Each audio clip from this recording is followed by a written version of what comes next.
Bienvenue dans PIB, le podcast immobilier belge animé par moi-même, Florent Collin, le cofondateur du club. Aujourd'hui, on va parler d'une thématique au laser, que ce soit sur l'immobilier ou sur l'état d'esprit pour réussir dans l'immobilier. Très rapidement, je fais ce podcast vraiment pour le plaisir et pour te motiver à investir dans l'immobilier. Je n'y gagne vraiment rien, je ne fais pas de publicité. Donc si tu veux me soutenir, laisse-moi un 5 étoiles sur la plateforme de podcast sur laquelle tu m'écoutes. Ça m'aide vraiment beaucoup. Maintenant, on est parti dans l'épisode. Let's go!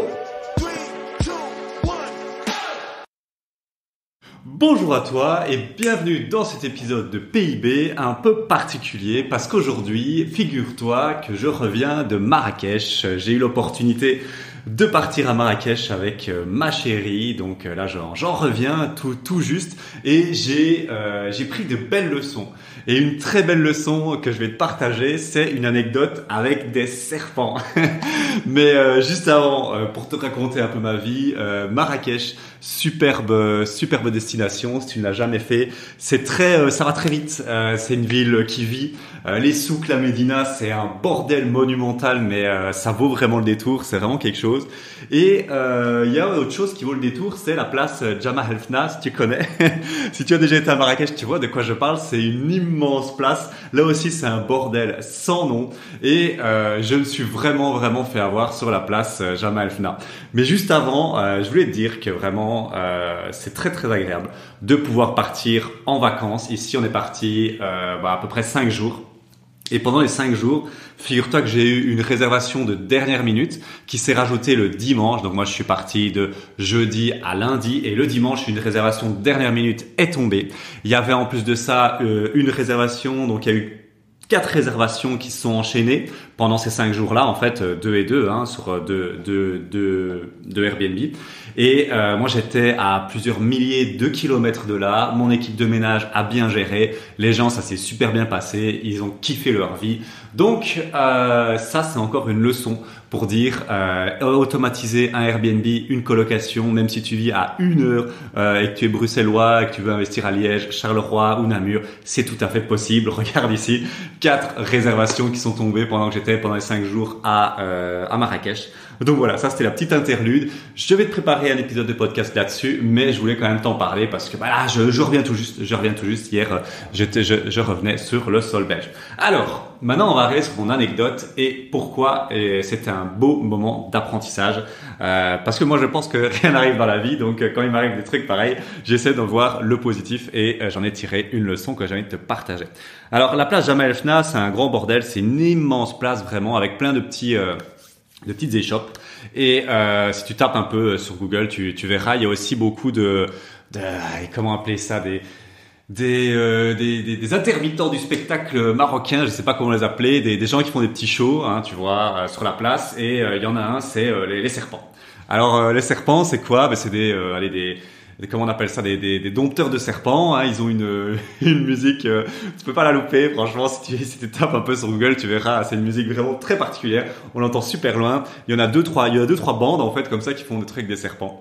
Et nous on arrive le premier jour vraiment en mode hyper touriste, vraiment on connaît rien. On dit on va faire la plage Jemaa el Fna, comme ça on est tranquille. Et moi j'avais fait la grossière erreur de prendre pas tellement d'argent, tu vois, mais 2-3 billets de 200 dinars, ça représente à peu près je crois au taux de change actuel 15, 16, 17, 20 euros.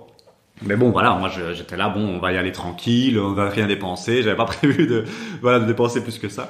Et donc on se fait embarquer, tu vois, on passe près d'un petit groupe là qui joue avec des serpents. Il y a 3 cobras déjà et il y a 2-3 couleuvres. Donc c'est les cobras, tu vois, c'est ceux avec un peu la crête comme ça. Et puis il y en a des couleuvres, c'est des serpents assez longs comme ça, et on les voit au loin, on se dit bon, ok, c'est bon. Et puis il y en a un qui interpelle ma femme, hein, ma chérie, et ma chérie n'a pas encore compris que parfois il vaut mieux les ignorer, et donc elle lui dit ah oui bonjour, et puis il veut faire un check, tu vois, ouais, genre un check, et elle se dit allez, je vais lui faire un check, il a l'air sympa. Et là c'est le drame en fait. Il nous dit oui venez, on va faire une photo, il y a pas de souci. Et donc là je dis ouais non c'est bon, vas-y. Et puis ouais allez, et puis donc le mec arrive à nous convaincre. Il prend mon appareil photo, il fait des photos de nous un peu il y a en gros, il se met en avant-plan du cobra. J'ai ces photos-là, je les mettrai sur Instagram parce que bon, c'était un investissement.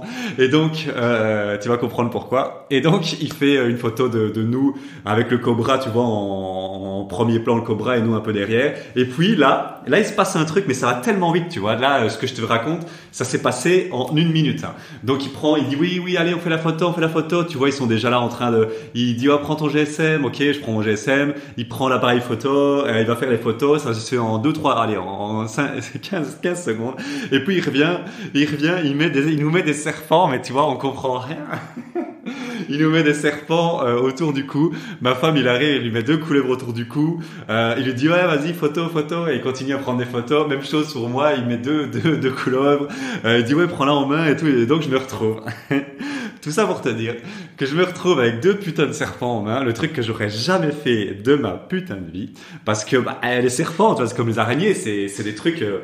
C'est de manière viscérale, on a peur parce que c'est inscrit dans notre ADN. Et là, en même pas 1 minute, ma femme et moi on se retrouvent avec des serpents autour du cou en mode écharpe vraiment dans les mains, et le mec est en train de faire des photos de nous.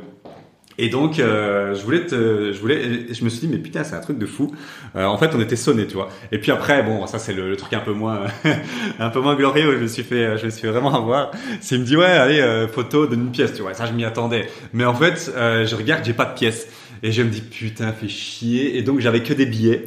Et c'était des billets de 20, enfin, de 200 dinars. Et je me dis, bon, je sais que c'est parce que j'ai été beaucoup en Égypte et en Tunisie, si tu donnes rien, là, ça va pas aller, tu vois. Ils vont hyper mal le prendre, tu vois. Et donc, voilà. Et je me dis, allez, c'est bon, vas-y, j'ai donné mes 200 dinars. Ça va se saouler. Si j'avais eu 20 dinars, j'aurais donné 20 dinars, mais j'avais rien, tu vois. On est d'arriver en mode full touriste. Et donc, là, c'est petit tips. Prends toujours de la petite monnaie et ta grande monnaie, mets-la ailleurs. Parce que bon, dans ces pays-là, quand ils voient la grande monnaie, ils se disent, ouh là là, un petit cochon, une petite tirelire sur pattes. Donc, voilà, là, on s'est fait un peu avoir. Mais, ça, c'était un peu l'anecdote, on s'en fout. Mais là où je veux vraiment attirer ton attention, c'est en fait ça. C'est comme dans l'IMO, je voulais faire le parallèle ici, le passage à l'action. Quand on y va un peu tête baissée, en mode tête brûlée, c'est comme ça qu'on réussit. Parce que, écoute, je n'aurais jamais mis, ni moi, ni encore moins ma femme, hein, Sandrine, n'aurait jamais mis des serpents autour du cou, les prendre dans les mains, en mode, en fait, ça a été tellement vite, le passage à l'action était tellement brutal, tellement rapide, tellement intense, qu'on s'est même pas rendu compte qu'on avait des serpents, tu vois. Et en fait, je voulais faire le parallèle en disant, l'IMO, c'est la même chose. Je vois des gens qui tergiversent, qui se posent 10 000 questions, qui ont peur en fait, qui ont peur parce que ils ont peur de faire des erreurs, et donc ils sont en train de overthinking, comme on dit en anglais, de trop penser, de surpenser. Et en fait ça les paralyse. Le mode analytique, je suis désolé, n'est pas un bon mode pour la réussite dans l'immobilier, mais de manière générale dans l'entrepreneuriat. Quand on overthink, quand on pense beaucoup trop, c'est le bordel. C'est le bordel parce que on est en mode analytique, système 2. Et on fait rien. On fait rien parce que le système 2, il est super lent. Il y a le système 1, système 2. C'est une grande théorie en psychologie. Et le système 2, c'est le système logique, analytique, qui prend beaucoup de temps, qui prend beaucoup de ressources cognitives. Et je vois beaucoup de débutants qui sont dans ce système 2. Et il y en a beaucoup, même quand ils ont pris nos accompagnements, qui overthink, qui pensent beaucoup trop, qu'on leur dit oui, vas-y, c'est bon, tous les feux sont au vert, et ils réfléchissent trop. Et je vais être brutal ici, mais si t'es comme ça, tu vas jamais réussir. Parce que j'interviewe beaucoup de rentiers, tu peux le trouver dans les autres épisodes de podcast. Ils ont tous ce point-là en commun, c'est qu'ils y vont. C'est un peu des têtes brûlées. Alors le désavantage de ça, bien évidemment, c'est que parfois ils font plus d'erreurs que d'autres. Mais c'est aussi ça l'idée de se faire accompagner, de se faire coacher, de se former, c'est qu'on limite ces erreurs-là, et donc le passage à l'action, et on limite le maximum d'erreurs. Mais donc il y en a, ils veulent limiter à tel point les erreurs qu'au final ils passent pas à l'action, et ça c'est une catastrophe parce que tu connais la maxime, le proverbe, 1 gramme d'action battra toujours 1000 kilos, 1 tonne de théorie, quoi, tu vois. Donc vraiment le passage à l'action c'est très important. Tu le vois ici avec les serpents, et je peux faire le parallèle, je le fais avec l'IMO. Il y a des jeux, il faut y aller, il faut savoir se lancer. Et oui, ton premier deal sera pas le meilleur du monde, sauf si tu te fais accompagner. Mais si tu te fais bien accompagner, que tu es bien formé, que tu as les bonnes connaissances, vas-y fonce à un moment. On voit trop des gens avec Maïri, mon associé. Maïri a une super bonne anecdote là-dessus, il m'a déjà raconté, que lui, quand il s'est lancé en 2017, il n'y avait pas de formation, il n'y avait rien, tu vois, en 2017 c'était le désert en Belgique, il a osé, il s'est lancé et il a fait plein d'erreurs. Il a déjà raconté dans un podcast et je pense qu'il viendra le raconter dans un autre pour donner toutes les erreurs qu'il a fait parce que là, c'est vraiment impressionnant. Mais il est passé à l'action. Il en a chié, ça c'est clair et net. Mais il était avec une autre personne, une autre connaissance qui lui aussi cherchait à investir dans l'IMO. Et puis ils se sont revus, je crois que c'est 2-3 ans après. Maïri avait à peu près deux ou trois biens immobiliers déjà, et lui, la personne était toujours en train de chercher sa bonne affaire, alors que ils sont partis au même moment. Et pourquoi ? En fait, parce que le mec, il cherchait la bonne affaire parfaite. Il voulait que tout soit parfait. Il était toujours en train d'analyser. Oui, mais alors j'aurais peut-être 10 euros de cash flow en moins sur celle-là. Alors je vais peut-être aller vers celle-là, mais le temps qu'il réfléchisse, quelqu'un qui est dans l'action est déjà passé et l'a déjà prise. Et donc vraiment, ici, je voulais vraiment te donner un secret, un peu un secret du succès en fait des rentiers, des gens qui investissent et c'est le passage à l'action. C'est le passage à l'action, mais je dirais le passage à l'action encadré, donc avec un accompagnement, un coaching, une formation.